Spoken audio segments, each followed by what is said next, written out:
Hi hi. இந்த final video நாங்க போனதுவே final வீடியோன்னு சொன்னோம். இருந்தாலும் ரொம்ப எக்ஸ்ட்ராவா நிறைய விஷயங்கள் நடந்ததுனால இன்னொரு வீடியோ போட வேண்டியதா இருக்கு. என்ன நடந்ததுன்னு கடன்னு சொல்லிட்டு இதோட முடிச்சுக்கலாம். இதோட அவ்வளவுதான் இந்த BB8ஓட பயணம். சோ ஆக்சுவலா நாங்க நேத்து இதுக்கு முன்னாடி வீடியோ வரைக்கும் வந்து ஜாக்லினோட வீடியோ வந்து ரொம்ப குட்டியா இருந்துச்சு, நிறைய மொமெண்ட்ஸ் இல்லைன்னு சொன்னோம். லைக் கோவா கேங்கோட கிளிப்பிங்ஸ் இல்லவே இல்ல, பெருசா இல்லன்றத விட இல்லவே இல்ல. அதுக்கப்புறமா ஏன்னா இந்த friendship AV, Goa AV, chat AV, அந்த அந்த ஏவில எல்லாம் இருந்தது போட்டா கூட வந்து இன்னும் நிறைய வரும் போல இருக்கு. முக்கியமா ஜாக்லின் கார்பெட் அதை பத்தி ரெட் கார்பெட் போடவே இல்ல, முக்கியமானது அவங்களோடது. இங்க மக்களோட சப்போர்ட்ல அவங்களுக்கு கிடைச்ச ஒரு அங்கீகாரம் அந்த ரெட் கார்பெட். அதையே நீங்க விட்டுட்டீங்க. அதெல்லாம் வந்து ரொம்ப இம்பார்ட்டன்டா அவங்களுக்கு தேவைப்பட்டிருக்கு. பட் சில பேர் எங்க கமெண்ட் செக்ஷன்ல அங்க போட்டாங்க, இங்க வந்து கட் பண்ணிட்டாங்கன்றாங்க. அதுவும் ஒரு கேவலமான ஸ்டண்ட் பை விஜய் டிவி. அங்க இருந்த ஒரு 30-35 பேருக்கு வந்து தெரிஞ்சா போதுமா? எங்களுக்கு தெரிய வேண்டாமா? நாங்களும் தானே அவங்கள பாக்கணும்னு ஆசைப்பட்டுட்டு இருக்கோம். அண்ட் இன்னொன்னு வந்து எனக்கு தெரிஞ்சு ஜாக்லின் வந்து எவிட் ஆனப்போ பயங்கரமான ரெஸ்பான்ஸ் இருந்திருக்கும். 3 lakhs வரைக்கும் கூட போய்க்கலாம். பட் அப்ப காட்டவே இல்ல. இப்ப இந்த லைவுக்கு 3 lakhs காமிச்சாங்க. அதுவும் வந்து ஜாக்லின் என்ட்ரிக்கெல்லாம் அப்புறம் எனக்கு தெரிஞ்சு அவ்வளோ வியூஸ் வந்து வந்திருக்குமா அப்படின்றது தெரியாது. ஏன்னா நிறைய பேருக்கு முன்னாடியே ரிசல்ட் தெரிஞ்சிருச்சு. நாங்களே நிறைய இடத்துல இந்த டான்ஸ் இதெல்லாம் வரும்போது வெளியில வந்துட்டோம். ரொம்ப போர் அடிச்சுது. ஆனா டான்ஸ் எதுவுமே நல்லாவே இல்ல. அது என்னமோ ஆக்சுவலா 3 பேர் தான் டான்ஸ் ஆனாங்க. ஆனா அதுவே போர் அடிச்சு. போன வாட்டி அத்தனை பேர் எல்லாமே பண்ணாங்க. இந்த வாட்டி தர்ஷிகா, அன்ஷிதா அண்ட் ஜெஃப்ரிக்கு பாத்து பாடலாம் கூப்பிடல. பாத்து பாட மறந்து போச்சா ஜெஃப்ரிக்கு? இன்னும் அவர் எதுவுமே கூப்பிடல. இப்ப ஜாலி மூட்ல இருக்கிறார் போல இது. ஆளா பாட்டுல பாட பாட்டு அப்படின்னு நிக்சன்லாம் அங்க கடைசியா வந்து அவரோட பாட்டை பாடினாரு. எல்லாருமே பாடி இருக்காங்க அவங்க அவங்களோட இதுல ஜானர்ல. நம்ம கானா பாலா கொஞ்ச நாள் தான் இருந்தாரு, அவர் கூட ஒரு பாட்டு பாடினாரு. அவங்க 2 பேரும் சேர்ந்து அந்த ரேப் பண்ணி எல்லாரும் இன்ட்ரோடியூஸ் பண்ணாங்க மொத்த பேரையும். எதுவுமே நடக்கல. இங்க பார்த்தா அன்சிதா ஒரு டான்ஸ் ஆடினாங்க, சுனிதா ஒரு டான்ஸ் ஆடினாங்க. டைம் எப்படி சொல்றது, போன மாதிரி இருந்தது, போகாத மாதிரியும் இருந்துச்சு. போர். ஆனா ஆஃப் பண்ணி முக்காவாசி நேரம் ஆஃப் பண்ணி வச்சிடுற மாதிரியே ஆயிடுச்சு. நான் பாக்கவே நான் நிறைய நாள் தூங்கிட்டேன். ஓகே, சோ இதுல சில ஈவென்ட்ஸ் ரொம்ப நல்லா இருந்தது. அதை நாங்க சொல்றோம். தர்ஷா வந்து விஜய் சேதுபதி சார் கேட்டாங்க சேஃப் கேம் அப்படின்னு என்ன சொன்னா அது வந்து நீங்க யார சொல்வீங்க, அதுதான் என்னன்னு நினைக்கிறீங்க? நான் உங்களை தான் சொல்லுவேன் பாருங்க. உள்ள இருக்கும்போது ஒரு மாதிரி பெஸ்ட், வெளில வந்தோன்னா அவங்க எல்லாரையும் கத்துனீங்க, இது நீங்க உள்ளேயே பண்ணிருக்கலாம். இல்ல நான் பயந்துட்டேன், அந்த பயம் தான் சேஃப் கேம். ரொம்ப அறிவாளித்தனமா கேள்வி. தர்ஷா எதுக்கு திரும்ப வந்தாங்கன்னே தெரியல. இவங்க வந்து இந்த என்னது பருத்தி மூட்டை கோடவுன்லயே இருந்திருக்கலான்ற மாதிரி. தர்ஷா வருவாங்க, ஒரு ஃபயர் இருக்கும் அப்படிலாம் நினைச்சா அங்க போய் உட்காந்து குத்தாட்டம் போட்டு இருக்காங்க. அந்த ஜெஃப்ரி போய் கிள்றாரு. என்னங்க இது கன்றாவி இது. அப்புறம் ஜாக்லின் வந்து ஒரு செம்ம கேள்வி கேட்டிருந்தாங்க. அது வந்து அவர் ஏதோ சொன்னாலும் வந்து, அதாவது நம்ம சும்மா கொஞ்ச நாள் ஒரு இடத்துல வேலை பார்த்தோம்னாலே அங்க இருக்கிற நிறைய பேர் நமக்கு ஃப்ரெண்ட்ஸ் ஆயிடுவாங்க. இங்க 100 நாள் வேற எந்த டிஸ்ட்ராக்ஷனுமே இல்லாம இவங்க கூடயே இருக்கோன்றப்போ ஒரு ஃப்ரெண்ட்ஷிப் பாண்ட் உருவாக தான் செய்யும். அந்த பாண்ட் வந்து உருவாகிருச்சு அப்படின்னா வந்து அது வந்து இந்த கேம்குள்ள எடுத்துட்டு வர்றதோ என்னன்னு நீங்க பாக்குறீங்க. நீங்க உள்ள வந்தா நீங்க எந்த மாதிரி ஃப்ரெண்ட்ஷிப் இல்ல, யார வந்து ஃப்ரெண்ட்ஷிப்பா வச்சிருப்பீங்க என்னன்னு யோசிங்க. அது வந்து அவர் ஒரே நான் வந்தா நான் எப்படி ஃப்ரெண்ட்ஷிப் வச்சுக்கிட்டு இவங்கதான் ஃப்ரெண்டா இருக்கணும் அப்படின்னு சொல்லி நினைச்சு நம்ம வரமாட்டோம். உள்ள வந்து தானா அமையறதுதான், தானா பண்ணதான் எல்லாருக்குமே அதுதான். ஆனா அந்த ஃப்ரெண்ட்ஷிப் அமைஞ்சதையும் எல்லாருமே அவங்க சொல்லிட்டாங்க, நீ ஃப்ரெண்ட்ஷிப் வச்சு ஆடுற, இந்த வீட்டுக்குள்ள எதுக்கு ஃப்ரெண்ட்ஷிப்? அதேதானே சொன்னாரு. நீங்க கோவா கேம்ன்றத கொண்டு வராதீங்க அப்படிலாம் சொல்லி சொன்னாரு. லாஸ்ட் வரைக்கும் ஃப்ரெண்ட்ஷிப்னு கேமே முடிச்சிட்டாங்க சௌந்தர்யா. இல்ல ஃப்ரெண்ட்ஷிப்பாகவே இருந்த பொண்ணுக்கு ஃப்ரெண்ட்ஷிப் கேவியே இல்ல. ஷோ கடவுளே. அப்புறமா வந்து விஜய் சேதுபதி சார் வந்து இது சொன்னாரு, சில விஷயங்கள்லாம் நான் வந்து எப்படி டேக்கிள் பண்ணி எப்படி அவங்ககிட்ட போய் கொண்டு சேர்க்கறதுன்றத வந்து நான் கத்துக்கிட்டேன் இங்க அப்படின்னாங்க. அதுல மெயினா வந்து விஷால் சௌந்தர்யா பத்தி சொன்ன இஷ்யூ வந்து ரொம்ப சென்சிட்டிவான இஷ்யூ. அத வந்து நான் பனிஷ்மெண்டா கொடுக்க முடியும்னா ஆமாங்க பனிஷ்மெண்ட் தான் கொடுக்கணும். ரெட் கார்டு கொடுத்து வெளில அனுப்பிச்சிருக்கணும். நான் வந்து அவர் வந்து தெரியாம சொல்லிட்டாரு, நான் அவரை பயமுறுத்தி இருக்க முடியும், ஆனா நான் பண்ணல. நீங்க சாச்சனாக்கும் இந்த விஷாலுக்கும் பண்ணது கொடுமை. ஆமா, எங்களை பொறுத்த மட்டும் மத்தவங்களுக்கு கொடுமை. அது அதே மாதிரி ராணவ கிட்ட பேசுறது எனக்கு பர்சனலா பிடிச்சிருந்தது. அந்த ராணவ கிட்ட காட்டின கோவத்தை விஷால் கிட்ட காட்டுறீங்களா? முத்தம் கொடுக்குறீங்க, அசிங்கமா இருந்தது. விஷால பாக்க அருவருப்பா இருக்கு. ராணவ ஒரு கட்டத்துல வந்து ஜாக்லின் போனப்போ இவங்க கிட்டே போய் பேசிட்டு சிரிச்சாரு. அவர் வந்து கன்ஃபியூஸ்டா இதுக்காக சிரிச்சாரோ இல்ல என்னன்னு புரியாம சிரிச்சாரோ இல்ல சாதாரணமா இருந்தாரோ தெரியல. ஆனா வந்து அவர் நிறைய இடத்துல குழப்புவாரு, ஏதோ ஒண்ணு பண்ணுவாரு, அதை பாக்குறதுக்கு இதா இருக்கும். பட் அவர் ரொம்ப கார்னரும் பண்ணாங்க, அது எனக்கும் வந்து ரொம்ப ஃபீல் ஆச்சு. இன்னைக்கு பூராவுமே வந்து அவரை கட் பண்ணி தான் பேசினாங்க. ஆனா நம்ம கொஞ்சம் ரீவைண்ட் பண்ணி பார்த்தோம்னா விஜேஎஸ் சார் ஒரு மாதிரி என்கிட்ட மட்டும் பேசுறாரு, காண்டா இருக்கு அவர் பேசினாலே, கடுப்பா இருக்கு அவர் பேசினாலே அப்படின்னாரு. அதான் அவரு இவரு பேசிட்டு இருக்காரு. அதான் சொன்னாரு, சௌந்தர்யாக்கு பிஆர் இருக்குன்னா பேசிருக்காங்க, ஓ பிஆர் பத்தி பேசவே இல்லையேப்பா அப்படின்னாருங்க. அது ஒரு 100க்கு 100 உண்மை. ஏன்னா இவரை வந்து எல்லாருமே பெருமையா தான் பேசினாரே தவிர்த்து அவரோட பிஆர் ஒர்க்ஸ பத்தி யாருமே உள்ளவே வந்தவங்க எல்லாமே மறுபடியும் பெருமையா தான் பேசிட்டு இருந்தாங்க. யாரும் வந்து இத பத்தி பேசல. ஏன்னா சம்பந்தமே இல்லாம எகிரி குச்சின்னு வந்தாங்க அன்சிதா. ஏன்னா உள்ள வந்து அவர் வந்து எதுவுமே காட்டல வெளியில, அதுக்குள்ள அவருக்கு அவ்வளவு சப்போர்ட். ஒரு பிராங்க்ல பண்ண சண்டைக்கு அவ்வளவு சப்போர்ட். எதுக்கு சப்போர்ட் பண்றாங்க விவசாயம் இல்லாம சப்போர்ட் வந்துச்சு அவருக்கு. அதுல இருந்து தெரியல அவருக்கு அவர் ரியலிஸ்டிக்கான ஒரு பர்சன் அவரு. அத வந்து பிஆர்னு சொன்ன உடனே ராணுவ கோவம் வந்துச்சு. என்ன அப்படின்னாரு ஆனந்தி. என் ஃப்ரெண்டு தான் பண்றாங்க என்ன அப்படின்னாரு. கொஞ்சம் அது மாதிரி ரூடா இருந்தது. அதுக்கப்புறம் வந்து விஜய் சொன்னாரு, சில விஷயங்களை குழப்பம் பண்ணி கூட மக்களை அட்ராக்ட் பண்ணலாம்னு நான் உங்ககிட்ட தான் கத்துக்கிட்டேன். அது மட்டும் இல்லாம உண்மை சொல்ற மாதிரி மூஞ்ச வச்சுக்கணும்னு நான் கத்துக்கிட்டேன். உங்க கூட எல்லாம் எனக்கு படம் நடிக்கிறதுக்கு வாய்ப்பு வந்ததுன்னு வச்சுக்கோங்களேன். எல்லாரும் பயங்கரமா அப்படியே ராணுவம் எத்தனை பேர் துட்டு குத்து கூட்டு வந்துக்கிறாருன்னே தெரியல. அதெல்லாம் கத்துனோடனே உடனே வந்துட்டு அந்த படமே வேணாம்னு சொல்லிட்டு நான் போயிடுவேன் பாருங்க. பின்னாடி ஜெஃப்ரியும் சத்யா விழுந்து சிரிக்கிறாங்க. இவங்க சிரிச்சாலே எனக்கு வந்து அவங்க கரெக்டா சிரிச்சா கூட கடுப்பா இருக்குது அவருக்கு பண்ண வேலைக்கு. அதுக்கப்புறம் வந்து சிவகுமாருக்கு வந்து ஒரு சொன்னாரு, அவர் வந்து ஒரு மாஸ்க் வச்சுக்கிட்டே இருக்காரு, இன்னும் ஒரிஜினல் ஃபார்ம காட்டவே இல்லன்னு. காட்ட மாட்டாரு, கடைசி வரைக்கும் காட்டவே மாட்டாரு, நடிச்சுக்கிட்டே இருக்க வேண்டியதுதான். நான் வந்து நடிப்புக்காகவே பிறந்த வேண்டாம் அப்படி. அப்புறமா ஜெஃப்ரி கிட்ட வந்து சொன்னாரு, அவர் சில விஷயம் எல்லாம் வந்து மாத்திக்கணும், இல்லன்னா ரிஸ்க் ஆயிடும் லைஃபுக்கே. உங்க அம்மா பேச்ச மட்டும் கேளு, உங்க அம்மா கரெக்டா சொல்றாங்க. ஏன்னா இவங்க அம்மா தான் சொல்லி அனுப்புனாங்க, ஜாக்லின் உனக்காக பேசி இருக்கு, அதுக்கு வந்து போய் தேங்க்ஸ் சொல்லுன்னு. கடைசியில அவங்க எவிக்ஷன் அப்போ சரி முதல்ல மத்தவங்க எல்லாம் ஃபேக்கா அழுதாங்க, அத வந்து பார்த்து உங்களுக்கு சிரிப்பு வந்தது. அப்புறமா டான்ஸ் ஆடும்போது அன்ஷிதா சொல்றாங்க, இது வந்து தப்பா போகும், ஜாக்லின் போனதுக்காக நீங்க எல்லாம் டான்ஸ் ஆடுறீங்க. அவங்க ஆமா அவ போனதுக்கு தான் ஆடுறேன், எனக்கு இப்ப ஆடணும் தோணுது, என்ன அப்போ அப்படின்னு தான் கேட்டாரு. ரியலிஸ்டிக். ஆமா ரியலிஸ்டிக் ரா எல்லாம் சொல்லுங்க. அப்புறமா தோணுதோ செய்வாரு, அவ்வளவுதான். எல்லாருக்கும் கொஞ்சம் அவார்ட்ஸ் கொடுத்தாங்க, ஒரு 6 பேருக்கு. அதுல வந்து கேப்டன் ஆஃப் த சீசன் அப்படின்னு தீபக் கொடுத்தாங்க. நீ என்ன நினைக்கிறமா? நல்ல வெல் டிசர்வ். கொடுத்தவங்க எல்லாருமே ஓரளவு வெல் டிசர்வ்ட். அதுவும் ராணுவுக்கு கொடுத்தாங்க பாருங்க, எனக்கு ரொம்ப பிடிச்சிருந்தது. ஸ்ட்ராட்டஜிஸ்ட் அப்படின்னு வந்து ஆனந்திக்கு கொடுத்தாங்க. அதுதான் எனக்கு ரொம்ப கடுப்பா இருந்தது. பட் ஸ்ட்ராட்டஜி போடுறதுல கில்லாடி தான் அவங்க. உள்ள வந்து ஸ்ட்ராட்டஜி போட்டு எத்தனை பேர் காலி பண்ணாங்க. அப்புறம் attention seeker Raanav.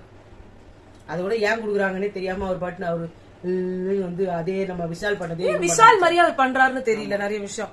Task Beast rayon, அவங்க அக்கா கொடுத்த பேரு, எல்லாரும் அதை எடுத்துக்கிட்டாங்க. அது அக்கா கொடுக்கல, ஃபர்ஸ்ட் அவர் கொடுத்ததே வந்து ஜோ மைக்கேல் தான் கொடுத்தான். ஓ டாஸ்க் பீஸ்ட்னு அது அப்படியே அவங்க அக்கா சொல்லிட்டு உன்னை வெளியில எல்லாம் டாஸ்க் பீஸ்ட்னு கூப்பிடுறாங்க அப்படின்னு சொல்லி சொன்னாங்க. நான் தாமா அந்த அவார்டை கொடுத்துட்டேன் அவருக்கு தெரியாம சொல்லி சொன்னாரு.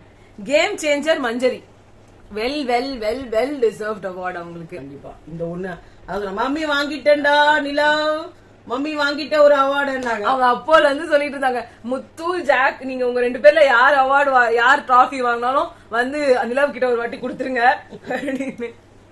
அதுக்கப்புறம் வந்துட்டு ஜாக்லினுக்கு வந்து செம்மையா வந்து கேட்டாரு, வந்து ஜாக் உங்களுக்கு தெரியாதுல இந்த பேக் பெஞ்ச் ஆளுங்க சில பேர் இருப்பாங்க தெரியுமா, அவர் வந்து இன்னும் ரொம்ப இதுவா சொல்லணும்னு நினைச்சாரு, இறங்கி சொல்லணும்னு நினைச்சாரு.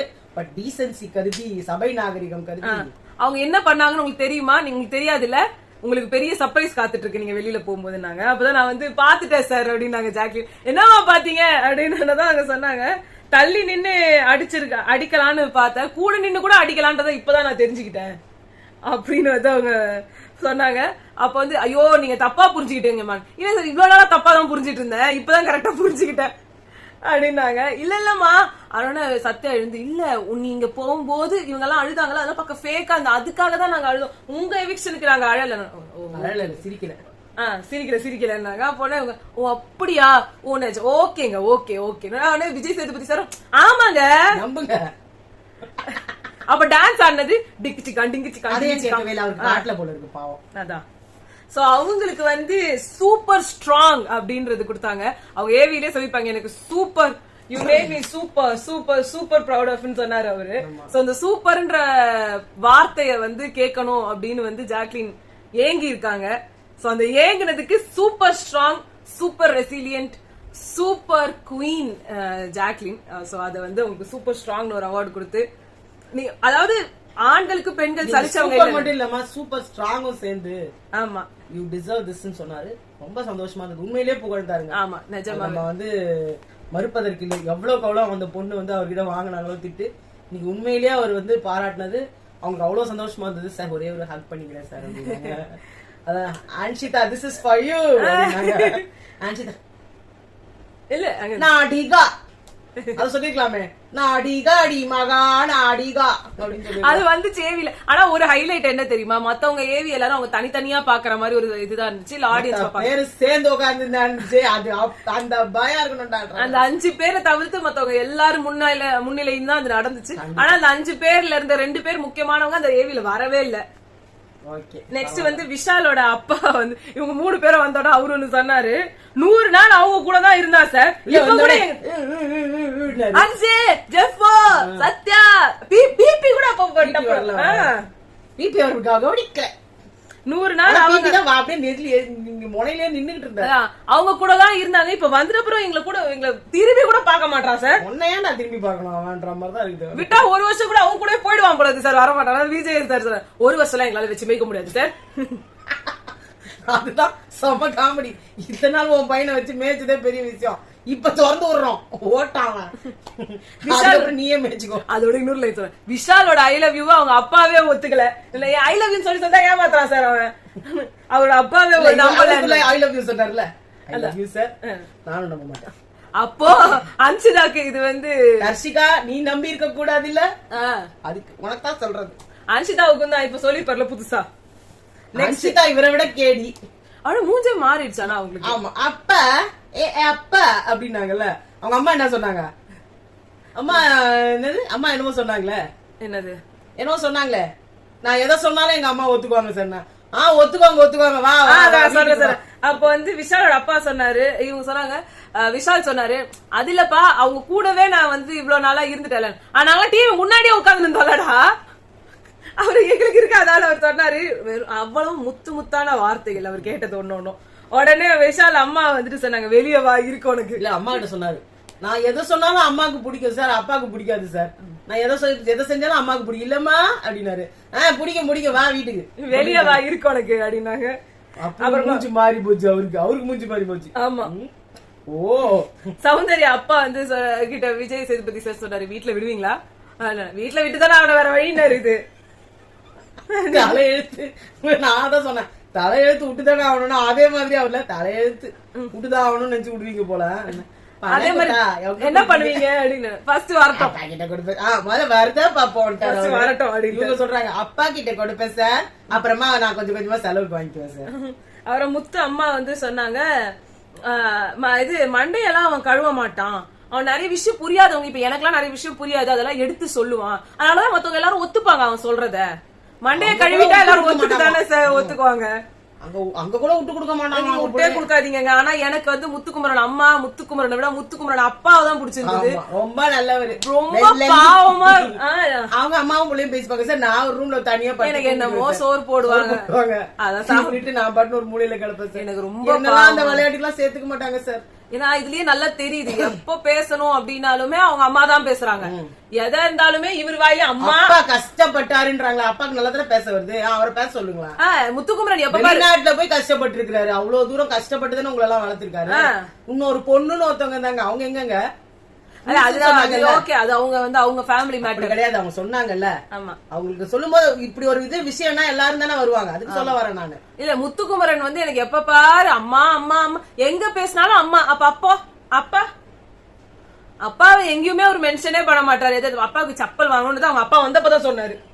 அப்பாவுக்கு வண்டி தரேன், அந்த வண்டி வாங்கும்போது ஒரு வாட்டி சொன்னாரே தவிர்த்து அவர் வாயில எப்பயுமே அம்மா தான் வருது. அப்பாவை பத்தி எந்த இடத்துலயுமே பெருசா பேசல. குடும்பமா வாழணும்னு நினைக்கிறேன் சார். அவர் குடும்பம்ன்றது அம்மாவோட வாழணும்னு நினைக்கிறேன் சொல்லிடலாம்.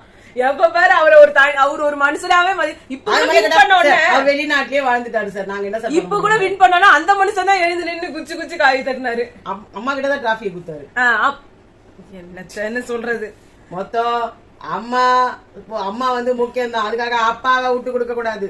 தந்தை சொல் மிக்க மந்திரம் இல்லை. ஆமா அதே மாதிரி ரொம்ப ஓவரா தான் போறீங்க. ஆனாவும் அதே மாதிரி வந்து விஜேஎஸ் அவர்களோட பயணம் இனிதே தொடரும் அப்படின்னு சொல்றாங்க. சோ அடுத்த வாட்டி அவர்தானோ அப்படின்னு வந்து ஒரு ஆமா அவர் சொல்லிட்டாருங்க. சோ அவர்தான் அடுத்த வாட்டி. ஓ அப்படியா சார், என்ன சார் இப்படி சொல்லிட்டீங்க அப்படின்னு சொன்னாருண்ணா. ஐயோ என்ன அப்ப பாப்போம் அந்த விஷயத்த. இப்ப இழுத்து மூணாங்களா கதவை. அடுத்து டிராஃபி வந்து கொடுத்தாங்க. சுத்தமா நல்லா சுத்தமா சௌந்தர்யா சுத்தமா பிடிக்கல அப்படின்ற மாதிரி சௌந்தர்யா வெளில வந்து சொல்லுவாங்க, எனக்கு அப்பயே பார்த்தேன் அந்த டிராஃபி நல்லாவே இல்ல, சுத்தமா பிடிக்கல, வாங்கல. அந்த கல்லுல பண்ண டிராஃபி நல்லா இருக்கு. வெள்ளை கலர் பெயிண்ட் வச்சுட்டாங்க அதுலயே. அது கொஞ்சம் பெரிய சைஸா இருந்தது கேட்டா. இது இன்னும் குட்டியா அடக்கமா குழந்தை மாதிரி இருக்கு. ஆமா அர்ச்சனாவோட பாத்தீங்கல்ல சூப்பரா இருந்தது. 7 இப்படி போட்டு நடுவுல ஒரு கண்ணை போட்டு இந்த கண்ணிக்கு சின்னூண்டு அந்த நாகமணி புரியுது. இது ரொம்ப மோசமான சீசன், உங்களுக்கு அமௌண்டே இல்லன்னு புரியுது. இருந்தாலும் ஒரு டிராஃபில ஆளுக்கு 10 ரூபா போட்டு நாங்க குடுத்துருப்போம். கொஞ்சம் நல்ல டிராஃபியா நம்ம கொடுக்கணும் சொல்றேன் நானு. மக்கள் தான் அவ்வளவு சப்ஸ்கிரைப் பண்ணி காசு வாங்கிருக்கீங்க. தொட்டில இருந்து ஒரு 10 ரூபாய் எடுத்துக்கலாமா? ஏங்க ஒரு நல்ல ஒரு வெள்ளியில ஒரு கோப்பைய கொடுங்களேங்க. நாங்க உங்களுக்கு அவ்வளவு ஒரு இது மனுஷன் கஷ்டப்பட்டு 106 நாள் கஷ்டப்பட்டு வாங்குறாங்கல்ல, அதுல கூட உங்களுக்கு கஞ்சத்தனம் 40,50,000. அது பாக்கணும். அந்த 50,000 அந்த 2 நாகம் போகும் தெரியுமா? இல்ல 40,50,000 கொடுக்குறீங்க. அந்த 50,000 கழிச்சுட்டு ஒரு டிராஃபி நல்லதான் செஞ்சு கொடுக்கலாம், தப்பு இல்லையே. நல்ல ஒரு வெள்ளிலயோ இல்ல ஒரு காப்பர்லயோ நல்ல ஒரு ஸ்டடியா பாக்குறதுக்கு BB8 அதோட டிராஃபி இது அப்படின்னு சொன்னா கூட யாருன்னா பாத்தீங்க இத பார்த்தா கடையில வாங்கின மாதிரி இது பார்த்தா டிராஃபி மாதிரி இல்லையன்ற மாதிரி இருக்குது. அப்புறமா சௌந்தர்யா சொன்னாங்க, நீங்க எனக்கு கொடுத்திருந்தா எங்க அப்பா அதை புடுங்கி முத்துக்குமரன்ட்ட கொடுத்திருப்பாரு, நல்ல வேலை நீங்க என்கிட்ட கொடுக்கல. இது ஒரு நல்ல காமெடி. சௌந்தர்யா போகும்போது கூட நம்மள சிரிக்க வச்சுட்டு தான் போறாங்க. ஆமா. சோ அதுதான் அத்தோட வந்து BB8க்கு வந்து ஒரு கும்பிடு அதோட முடிச்சிட்டாங்க. இதோட வந்து நம்மளோட BB8 டெய்லி ரிவ்யூ பயணம் முடிஞ்சிருது. இதுக்கப்புறமா நிறைய பேர் நீயா நானா வந்து ரிவ்யூ பண்ணுங்க, வா தமிழாவா ரிவ்யூ பண்ணுங்கன்னு சொன்னீங்க. நல்ல ஐடியாஸா இருக்கு. சோ நாங்க அதை பின்பற்றுவோம். இதுக்கு அடுத்து ஒரு 4-5 பேரோட எல்லாரோட இன்டர்வியூஸ் இருக்கு. அது வந்ததுன்னா நாங்க வந்து சொல்றோம். அப்புறமா வந்து கொண்டாட்டம் இருக்கு. அப்புறமா அவங்க ஃபேன்ஸ் மீட் இருக்கும். அந்த ஃபேன்ஸ் மீட்ல நாங்க போறோமா அப்படின்றதுலாம் தெரியாது.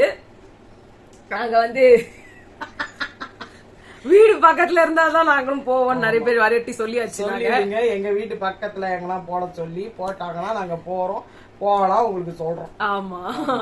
சோ அந்த இவங்களோட இந்த பயணம் டெய்லி நீங்க எங்க முகத்தை பாத்துட்டு இருந்ததை இதோட முடிச்சுக்கலாம். நிறைய பேர் வந்து சுப்ரபாதம் மாதிரி காலையில வீடியோ தான் நாங்க வேலையே செய்வோம். காலையில நீங்க அதெல்லாம் பயங்கரமான ஒரு விஷயம் எங்களுக்கு. எப்படி பிபியோட வீட்டுல கூட எல்லாரும் அவ்வளவு தூரம் பாத்துக்க மாட்டாங்க, எங்களை பாத்துருக்காங்க.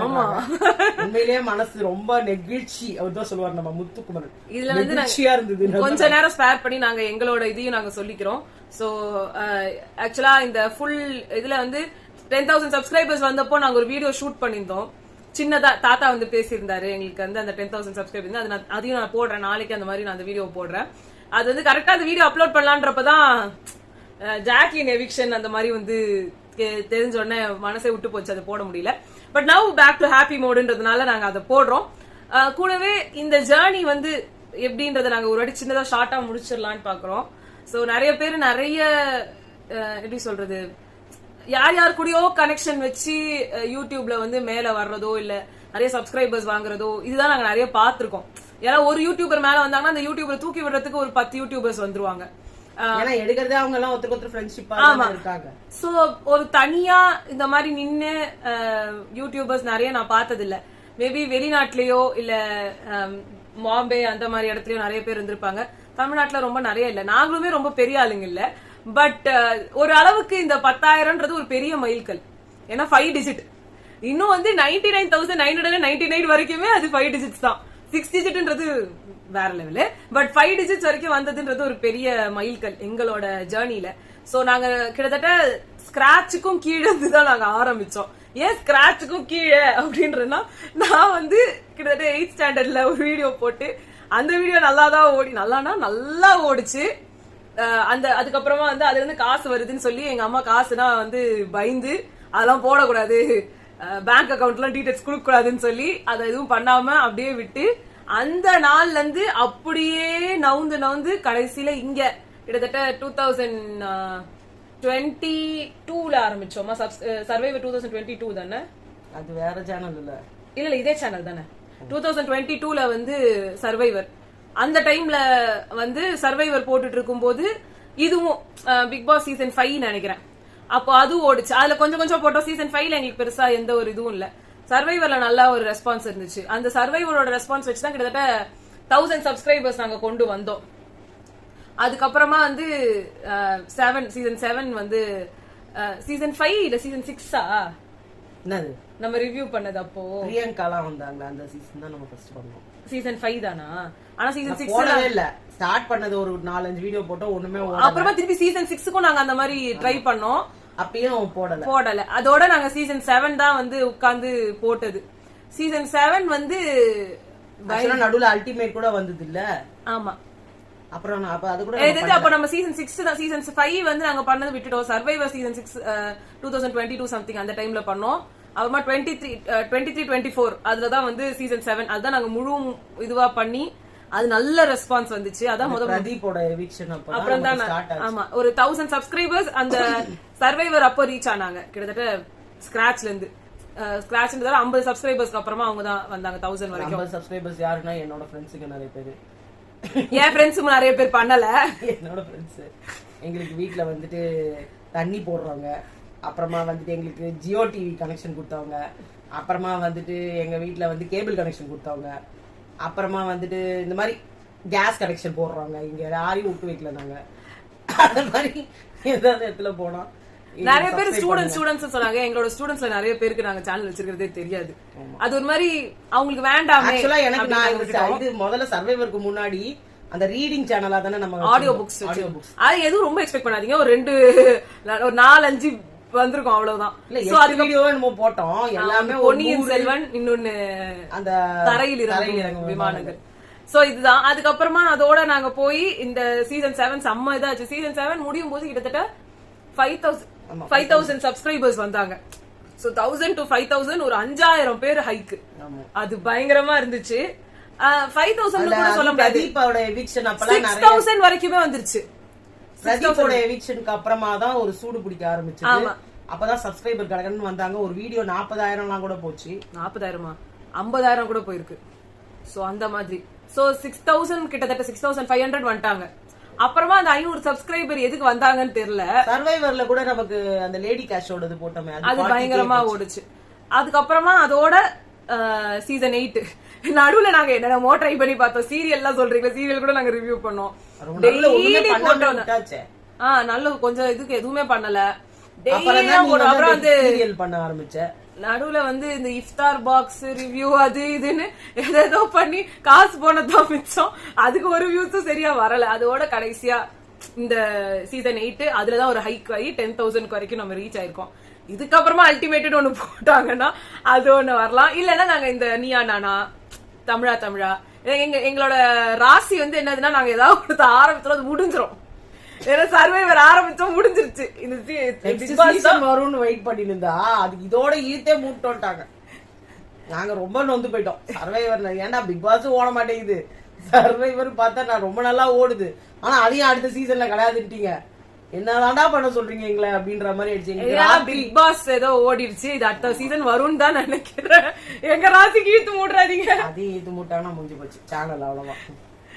சோ அதனால இது அதோட நீயா நானா 20 வருஷமா ஓடிட்டு இருக்குது. நாங்க ரிவ்யூ பண்ண ஆரம்பிச்சு ஸ்டார்ட் பண்ண போறோம். பாப்போம் என்னத்த பண்ணலாம்னு. இல்ல அது முக்கியமான ஹைலைட்ஸான நீயா நானாவை பத்தி எல்லாம் நம்ம பேசலாம். இல்ல அதெல்லாம் நிறைய வீடியோஸா கிளிப்பிங்கா போட்டாதான் உங்களுக்கு பிடிக்கும். சோ நாங்க அதை வச்சு நாங்களே பண்றோம். சோ நாங்க ஏதோ பண்ணி ட்ரை பண்ணி போடுறோம், பாருங்க. ஓகேவா? So weekly at least 1 to 2 videos வர மாதிரி நாங்க ட்ரை பண்றோம். அடுத்த வருஷம் நம்ம பிக் பாஸ் 9ல சந்திக்கலாம். உங்களை நாங்க இதோட அடுத்த சீசனோட டெய்லி ரிவ்யூஸ்ல மீட் பண்றோம். மீதி வந்து இந்த சீசன்ல இருக்கிற இன்டர்வியூஸ் அண்ட் மத்த இதுக்கெல்லாம் நாங்க உங்களை சந்திக்கிறோம். வரைக்கும் பாய்.